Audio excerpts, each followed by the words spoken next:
అత్యుత్తమ ప్లేస్మెంట్స్ తో ఎంఎన్సీ కంపెనీలలో ఉద్యోగమే లక్ష్యమా? ఇంజనీరింగ్ చదవాలనే మీ పిల్లల కలని కేజీ రెడ్డి కాలేజ్ తో నిజం చేసుకోండి. ఏం నాయనా మళ్ళీ వచ్చావు?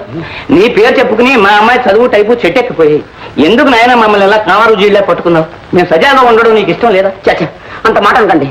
మంచి మనిషికి ఓ మాట, మంచి కుక్కకు చెప్పు దెబ్బ. ఓ మాట చెప్పారుగా మళ్ళీ నేను ఎందుకు వస్తాను చెప్ప. మరి ఎందుకు వచ్చావని నేను ఎందుకు రాలేదండి.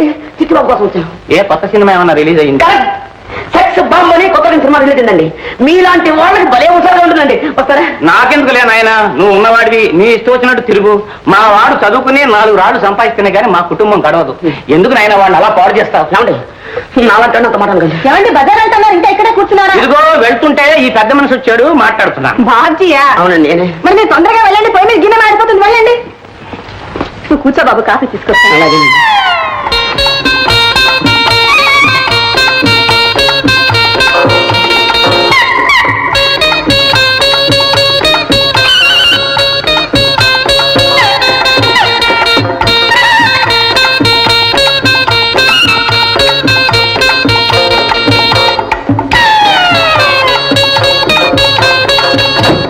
బాబు అలాగేనండి.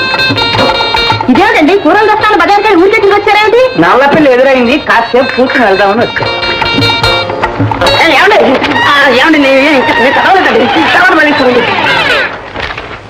భాగ్యం భాగ్యం ఏమిటన్నా? ఎంతకాలం నుంచి సాగుతుంది ఈ ఉత్తరాల వ్యవహారం? ఉత్తరం ఏంటన్నా? కదడులా పట్టరా కనుకో. ఇలాంటి పిచ్చి వేషాలు ఇస్తే నిన్ను ఎవరు చేసుకుంటారు రేపు పెళ్లి? రే కనకం, ఎక్కడ నా కళ్ళు చూడు. త్వరగా ఏమండి, కళ్ళతోడు కనిపించట్లేదండి, ఆఫీస్ వాళ్ళు పెట్టారేమో. సరే వెళ్ళరు పట్టుకోవస్తారు. అక్షరం విడమర్చి చదువు, చెప్తాను దీని సంగతి. కుమారి భాగ్యలక్ష్మికి ఆశీర్వాదములు. ఆశీర్వాదములా? ప్రేమలేఖ రాయడం కూడా తెలియదు చావటికి. తర్వాత ఉంచదు. నేను మన ప్రేమల గురించి తీవ్రంగా ఆలోచించాను, కానీ పెద్దల మనసు నొప్పించి వాళ్లకు కష్టం కలిగించే పని చేయడం వల్ల నష్టమే కాని లాభం ఉండదు. కనుక మీ తల్లిదండ్రుల ఇష్ట ప్రకారమే నువ్వు యోగ్యుడైన వ్యక్తిని పెళ్లి చేసుకుని సుఖపడాలని మనసారా కోరుతున్నాను. ఇట్లు నీ శ్రేయోభిలాషి బాబ్జీ. నిజంగానే మారిపోయాడు అన్నమాట వీడు. భాగ్యం, ఈ ఉత్తరం పట్టుకో, దానికి పటం కట్టించు, గదిలో పెట్టు, రోజుకు 3 సార్లు చదువుకో.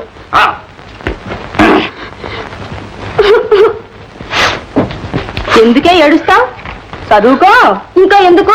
నువ్వే చదివి వినిపించావుగా, ఇక మీ ఇష్టం వచ్చిన పెళ్లి చేసి నా మెడకు ఊరితాడు బిగించండి. పిచ్చి తల్లి, నీ మనసు ఆ మాత్రం నాకు తెలియదు. నిజం తెలిస్తే మీ నాన్న చంపేస్తారని నోటుకొచ్చిందల్లా చదివాను. అతను రాసింది వేర్లే. మా సంధ్య గర్భవతి, ఇంపాసిబుల్.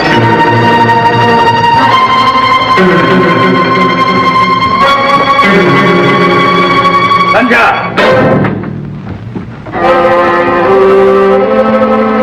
డాక్టర్ చెప్పింది నిజమేనా? మీరిద్దరు డాక్టర్కి వెళ్ళిచ్చారా? ఏం మాట్లాడే?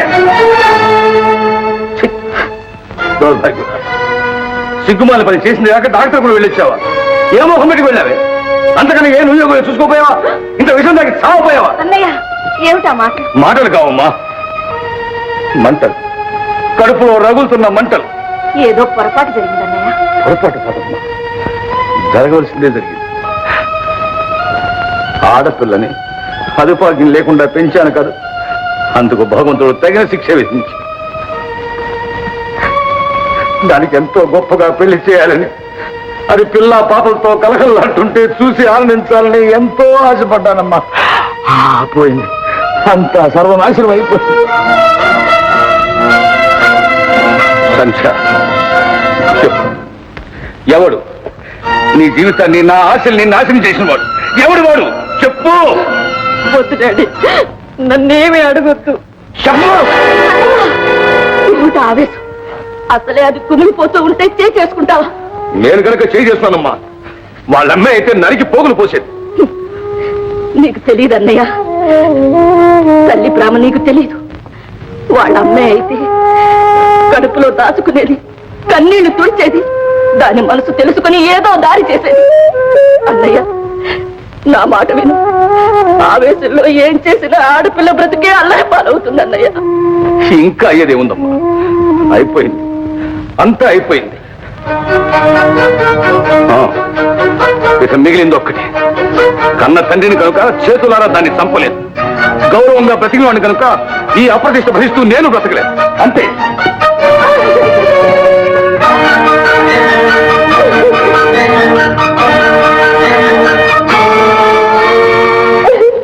బాధపడుతుమ్మా, బాధపడుకు. ఆవేశం తగ్గిన తర్వాత ఆయనే అర్థం చేసుకుంటాడు.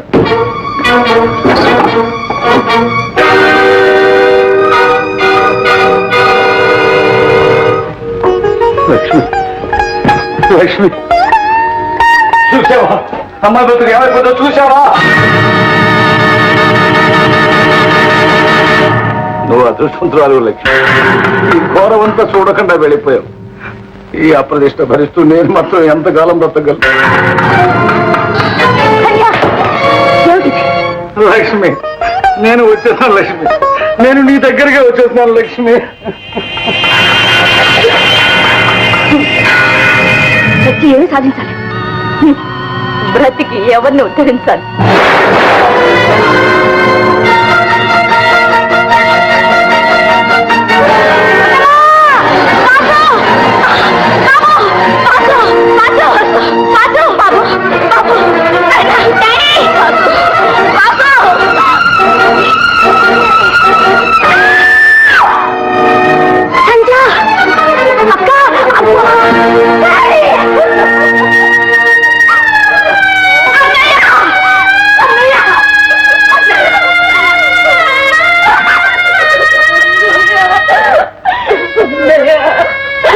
అన్నంత పని చేసావా?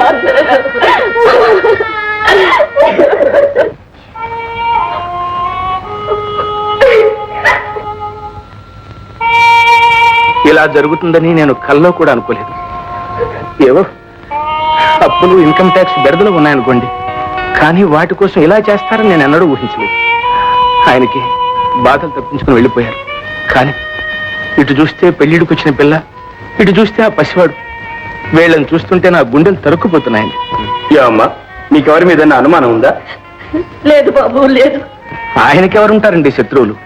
జీవితంలో ఒకరికి మంచి చేయడమే తప్ప చెడు చేయడం ఆయనకి చేత కాదు.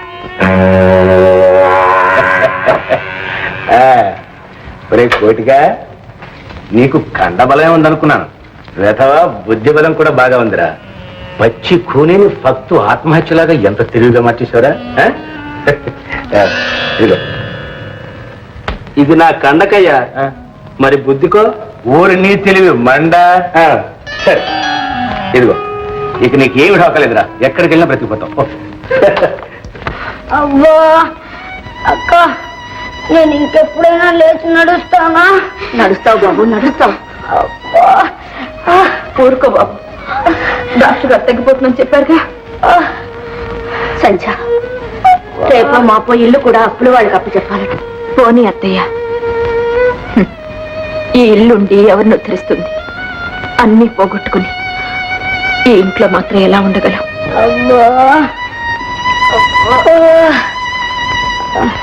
సంచ, అహోబలరావు గారు వాళ్ళ ఇంటికి వచ్చి ఉండమని బలవంతం చేస్తున్నారు. ఎందుకు అత్తయ్య? నా బ్రతికి ఇంకా బజారు పాలు కావడానిక? ఈ స్థితిలో అయిన వాళ్ళ ఇంట్లో ఉండడం కన్నా. అది నిజమే, కానీ ఎవ్వరికీ తెలియని చోట ఎక్కడో తలదాచుకుందాం. అది వాసు కోసం, లేకుంటే నేను బ్రతకాల్సిన అవసరమే లేదు. ఏంటా మాట? చూడు, ఇలా చూడు. నువ్వు ఇక్కడ ఉంటే ఇలాగే కుమిలిపోతుంటా. నా మాట విని మా ఇంటికి రా, నీకక్కడ మనశ్శాంతిగా ఉంటుంది.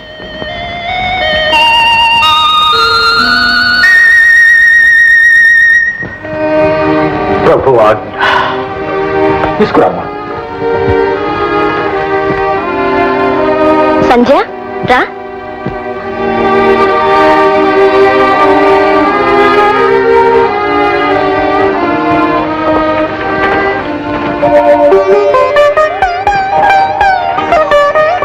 గదిలోకి తీసుకెళ్ళమ్మా.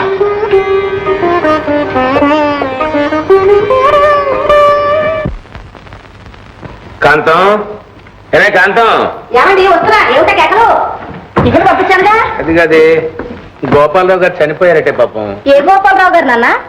మన మాధవ్ తాతగారమ్మా. అంటే మన ముట్టుకోక మీరు వెళ్ళి స్నానం చేసిరండి. అవసరం లేదు లేదే, 10 రోజులు జరిగిపోయిందట. పేడ వదిలిపోయింది.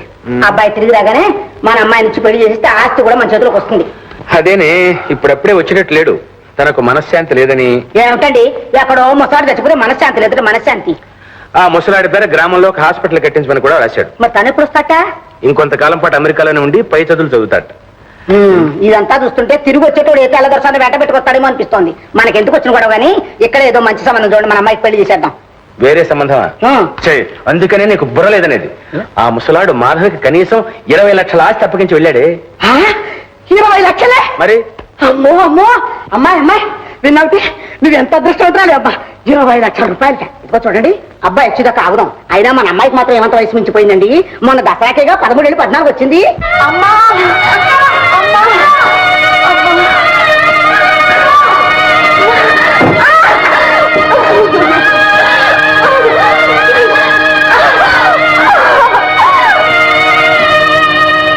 ఫాదర్, ఒక్కసారి ఇలా రండి. ఏమిటమ్మా, ఎందుకు భయపడుతున్నావు? భయం కాదండి, అమ్మాయి బ్రతికినంత కాలం ఆ బిడ్డను చూసుకుంటూ కుమిలిపోవాలి. ఏ ముచ్చట తీరని వయసులోని అన్ని ముచ్చట్లు తీరిపోయింది. అలా బ్రతకాలి. అమ్మాయికి ఇంకా భవిష్యత్తు అంటూ ఉండదు. మీరే ఏదైనా దారి చూపించి ఈ ఆపద నుంచి కాపాడాలి. అర్థమైందమ్మా, అర్థమైంది. ఆ ప్రభువే కాపాడగలడు.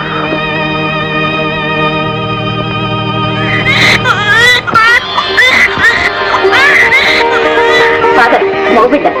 తల్లికి స్పృహ వచ్చిందమ్మా? లేదు, ఇంకాస్త టైం పడుతుంది. శాంతమ్మా, నువ్వు గదిలోకి వెళ్ళమ్మా. అమ్మా సంధ్య, అత్తయ్య మగపిల్లాడా ఆడపిల్ల ఎవరైతే లేమ్మా. అయ్యా,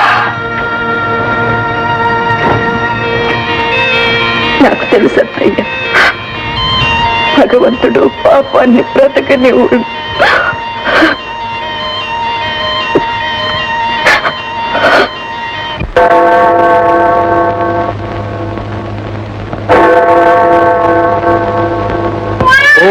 Mother divine, bless the child with longevity, health and prosperity.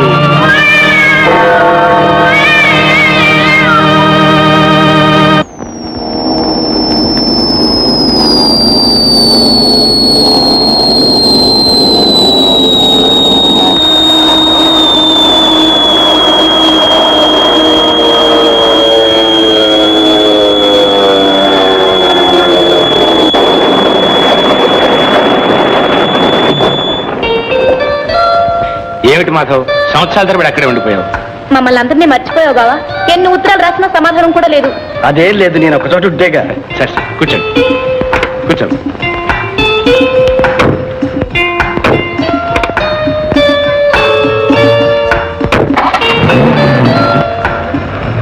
ఏమిటి కదా?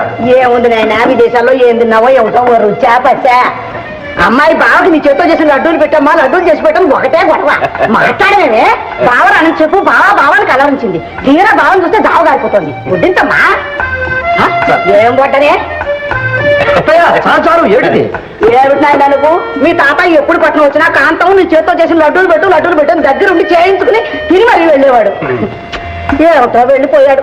పాప ఏలో కానున్నాడు. బాబు ఏమిటే పిచ్చిదన, ఆయనకే అదృష్టవంతుడు. రత్నం లాంటి మనవాడు దగ్గరుండి ఆఖరి క్షణం వరకు సేవ చేశాడు. ఆ మహానుభావుడు అబ్బాయి చేతుల మీద హాయిగా వెళ్ళిపోయాడు. చూడు మాధవ్, తాతగారి ఆత్మశాంతి కోసం నువ్వు చేయగలిగినవన్నీ చేశావు. కానీ ఆయన కోరికల్లో ఒక్కటి మాత్రం మిగిలిపోయింది బాబు. ఏమిటండి అది? ఏముంది అయినా మీ పెళ్లి చూసావా? పెళ్లి అంటే ఎలా సిగ్గుపడుతుందో. అత్తయ్య, నాకు ఇప్పట్లో పెళ్లి చేసుకోవాలని లేదు. నా మనసు అంత బాగోలేదు. అలా అంటావేమిటినైనా? పాపం మీ తాతయ్య. అత్తయ్య, ఇక ఆ విషయం ప్రస్తావించుకో. ఏమే, వదిలేసి. అసలే అబ్బాయి మనసు బాగలేదంటే ఊరికే వేధిస్తావు. ఊరుకో. మావయ్య, మన హాస్పిటల్ పరిస్థితి మందులు లేవట, ఆఖరికి జీతాలు కూడా ఇవ్వడం లేదట. ఎవరన్నారు? డాక్టరే ఉత్తరం రాశాడు. రాశాడు. నేను అనుకుంటూనే ఉన్నా బాబు, వాడు పరమ త్రాష్టుడు. శాంపుల్ మందులు కూడా అమ్ముకునే రకం. అయినా ఒకసారి వెళ్ళి చెక్ చేసి వస్తానుండు. మీరెందుకులేండి, నేనే వెళ్తాను. హాస్పిటల్ కూడా చూసినట్టుంటుంది. సరే, అలాగే. ముందు టిఫిన్ కానీ.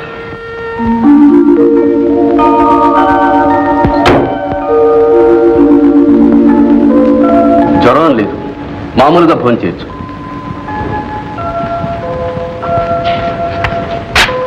ఈ మందు 2 రోజులు వాడండి, తగ్గిపోతుంది. Good morning doctor. Vasu, Madhav గారా? ఇక్కడున్నావే? నాన్నగారు చచ్చిపోయారు. మా ఆస్తంతా పోతే అత్తమ్మ ఈ ఊరు తీసుకొచ్చింది. అబ్బా, ఏమిటి వాసు? పాపం, వెన్నెముక మీద గట్టి దెబ్బ తగిలింది. అలాగా? అవునండి. నేను కదలలేను, మెదలేను. ఎప్పుడు మంచం మీద పడి ఉండాల్సింది. ఒక్కొక్కప్పుడు వాసు, చచ్చిపోవాలనిపిస్తుంది. ఏమిటా మాటలు? డాక్టర్, ఇక్కడ వీల్ చైర్ ఉందా? ఉందండి, తెప్పించండి. బాయ్, ఆ వీల్ చైర్ తీసుకురా. ఈ చైర్లో కూర్చోబెట్టి పంపించండి. అలాగే.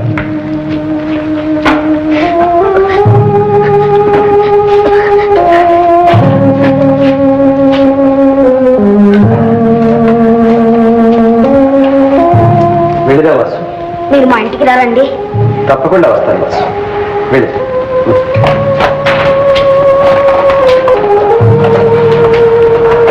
డాక్టర్, ఈ కుర్రాడు మళ్ళా లేచి తిరిగే అవకాశం లేదా? స్పెషలిస్ట్కి చూపించి ఆపరేషన్ చేస్తే బాగు కావచ్చు, కానీ వాళ్ళు చాలా పేదవాళ్ళుగా కనిపిస్తున్నారు.